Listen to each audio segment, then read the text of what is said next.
I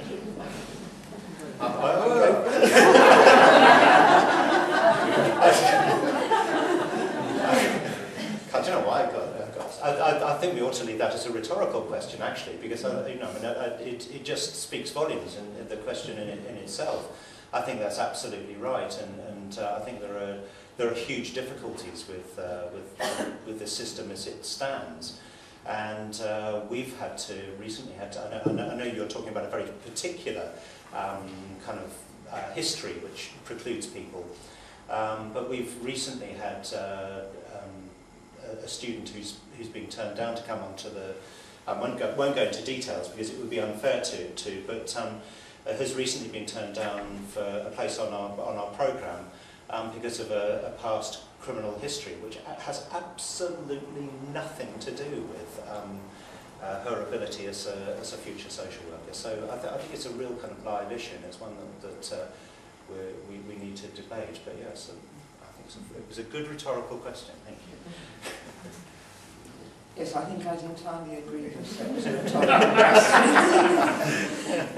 And I guess in many ways it links in with the point that Mark made about currently a regulatory framework is being seen as a way of progressing matters, and many people would have concerns that it didn't do that or it didn't do that effectively.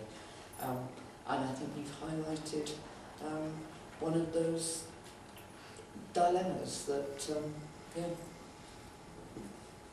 Thanks. Well, just quickly to say that people are criminalised in all sorts of ways, and I did a piece of research not very long ago about the experiences of asylum seekers in getting work, and I interviewed all kinds of people with professional backgrounds, with skills,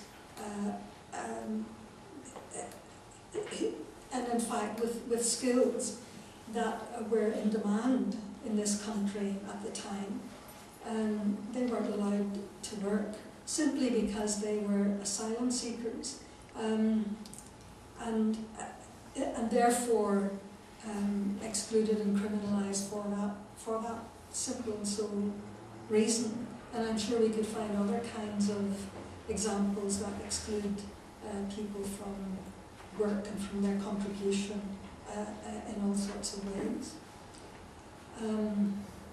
There's no answer to the question that was asked, except that this is what we need to be aware of about which are the conditions in which social workers are operating in this 21st century.